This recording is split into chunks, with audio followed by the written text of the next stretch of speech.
Hello everybody, I'm Ray. This is Ray Reads. Welcome back to my channel. So happy you're here. Today we're going to be doing the Get to Know My Taste tab.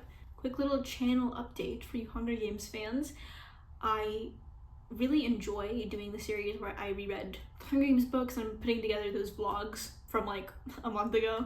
And so I did that for Catching Fire, and the final video got deleted from my computer, so I will be re-editing and re-uploading that sometime. Don't know when. Thought I'd put this out in the meantime, and I know this tag came out like a month ago, but I'm getting into it now. The first question is, how do you rate books? And I'm not gonna get into like my entire rating process because that could be an entirely different video, but I will say I take into account my enjoyment of the book, but also like what the book is setting out to do. And so I rate fantasy different than romance because like they're trying to do different things. I'd say like anything below 2.5, so like 1, 1.5, 2. I don't think I've ever rated like 0.5 stars, but 1.52 is like bad. Like I would not recommend that. And then 4, 4.5, 5 are like good books that I would recommend to like anybody. Second question is, how do you approach reviewing books? So again, I come at the angle where it's like I am rating this book on what this book says it's trying to do, the themes it's trying to present, and the relationships and the characters, and the plot and the world building. I would say whatever stands out to me is usually like what I'm gonna review first. I would say vibes are important, and when I say vibes, I guess I mean writing and just like a general ambiance. Like I've only done one like actual review on this channel for Fable, for the End of the World, and in that review I just kind of like went over like what I wanted to talk about. Like the world building was interesting. I wanted to talk about the character progressions and the like implications of all the themes and how they can be applied. So I'll just go like down the list in my head of like what stood out to me or what didn't stand out. Be like, this didn't stand out because of this, because of this, because of this.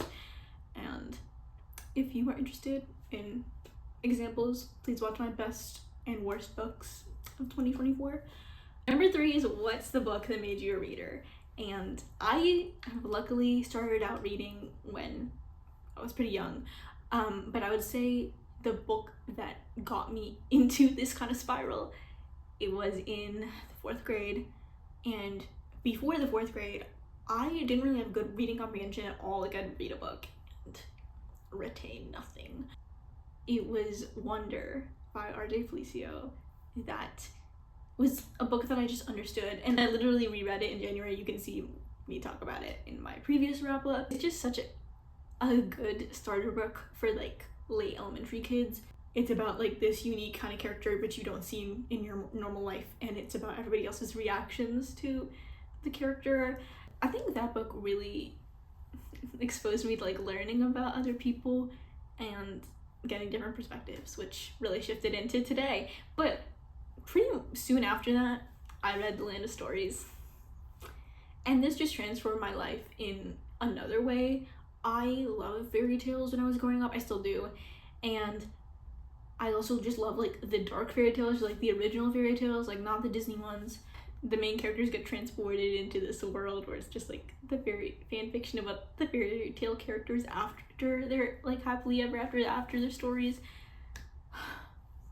It's so good.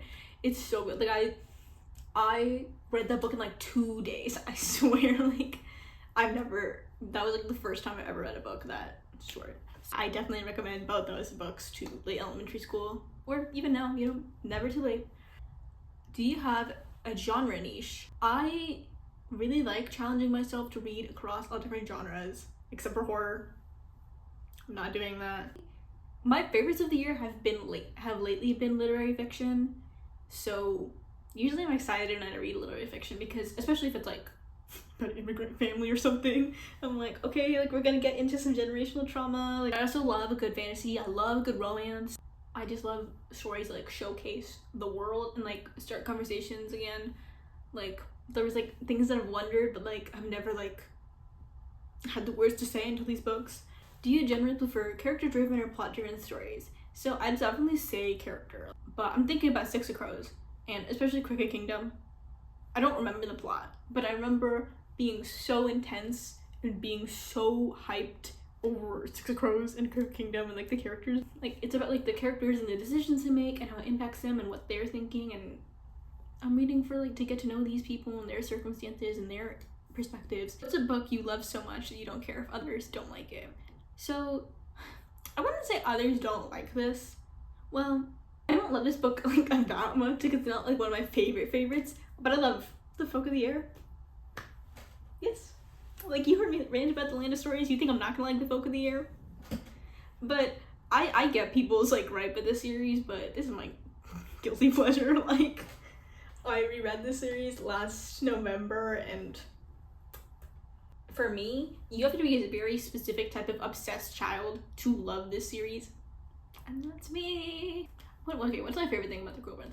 The vibes, the world. I know the world is like really creepy and everything, but that's what I love about it, in the sense of like it's just so memorizing, enchanting, intoxicating. You can't go away. Like, this isn't a spoiler, but like in the series, like in like the first couple of chapters, the human characters like go back to the human world, and I'm like, oh, like they could just go back, like, you know, and then they like go back to fairy world. They're like, you know, like, because you just feel that pull back to the fairy world.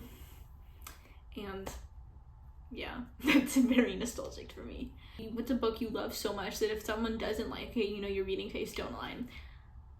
I would say The Hunger Games. I've never seen on the internet, in real life, I've never seen anybody who has read The Hunger Games and didn't like it. Like, if you don't like The Hunger Games, try again. You're doing it wrong. It's a you problem. Like, if you like any young adult book or new adult book that was written after 2008, it's inspired by Hunger Games in some shape or form. Like, the Hunger Games changed literature. What's in your trash bucket? What books, tropes, and themes do you know are bad but you love them anyway? Second chance romance? Second chance romance to me is just like, it makes sense. Because I'm like, okay, like, it makes sense you fall in love with them again because of like, you did before, and like, before it didn't work out for like whatever reason. And usually I don't care about the reason. I feel like for most romance books, or movies anyway, you just kind of have to turn your brain off. And I'm like, I don't mind doing that. I'm like, okay, yeah, like, I want to believe in love. And that's kind of it for second chance romance. Like, I think about like Nothing Like the Movies too. I don't think he ever apologized for like the reason they broke up in the first place. The reason why they break up is always dumb. So like, but I don't know. I love it. I love when people get back together. I love any kind of like childhood friends to like lovers as adults, or like any kind of thing where it's like you knew each other at some point and then you go back to each other. I wouldn't say it's like a bad trope or like anything, but there's just like a lot you have to ignore, which is not ideal. Let me have it. Do you have any deal breakers in books? Okay, yes, I do. And I hate a more love interest. I hate thousands-year-old love interest. Like, I don't understand. It's always like a guy, right? But it's also like, it's always with like a teenage girl. Why does he have to be like thousands of years old? And then it's just like this power dynamic between two of them that is just like, not, I don't want to read about it. Like he knows so much more than her. And then like, even, okay, I'm gonna talk about 3 instances, right? Once Upon a Broken Heart, and I read the second book, and then like after I read the second book, I was like, I don't know. I don't get it. Like, Jax is not hot. Like, he lies to the girl, he manipulates her, he's like thousands of years old, he has better things to be doing. I recently read, not recently, this was like literally last summer, I read Spin the Dawn, and like, I liked the book enough, but the love interest again was like thousands of years old. And he's like helping her, like, I get it, but there's just such a weird power dynamic, and I'm like, he doesn't have to be thousands of years old. He could be a teenage boy who's just like lived in the castle or something. Like, only book series-ish that I've seen do this well is Shadow and Bone, and I've only read like the first book. I like how it like initially presents him as this kind of like dark love interest, but then it like showcases that he's actually evil and he's been manipulating teenage girls for a while, so you know. What do you look for in writing? I wish I could tell you, and I feel bad that I can't, because when you know, like, when you read something and then it like changes your life in like the specific way it's structured, I can't describe it because it's obviously different for every book. I really do value writing in books. Hey, I'm sorry for the camera change. We're gonna move right on though. So, next question is, how do you decide what to read next? And that is such a complicated process. I'm not gonna try to explain it. But essentially, my TBR for this year, so far, what I do every year for the beginning of the year, as I go through my 2024 reads, and like every read that's like a 4-star or above, I go and I look and see the author's backlist and add that to my TBR. And then I also like go down like a Goodreads rabbit hole to like get some hidden gems. Where do you get inspiration for your booktube content? So I watch a lot of booktube. I grew up with booktube, still watch it very consistently, and my friends are on here now, which is so cool. And yeah, I don't know if I'm ever gonna run out of content, to be honest. We still have 3 reading vlogs to go, and after this I do want to do Carrie Can Reads tag. I also run a bookstagram, so like I constantly have like prompts and make posts for like specific prompts. So I don't think I'm ever gonna run out of booktube content, but my inspiration is definitely my fellow creators. 14, if you could make any book go viral right now, what would it be? I would probably say my favorite fiction book of the year last year, A Woman is No Man. Like,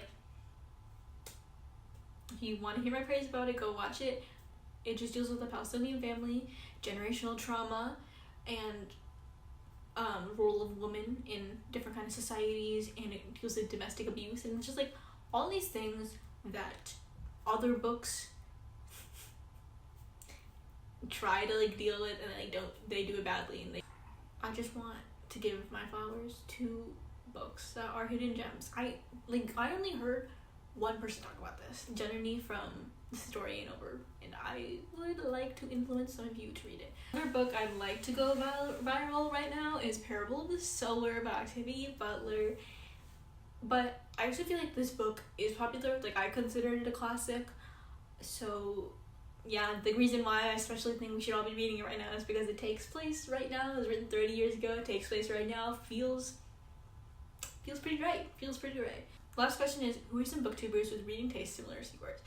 And I'm gonna be honest, I started this channel because nobody had the same taste in me. But then like low-key, when I was like thinking about doing this, I was like, wait, like I could do this. Like, nobody talks about Lane stories, nobody talks about renegades, so I definitely have my like reading taste. Other booktubers I watch are Literary Maddie, when we got started, thank you girl.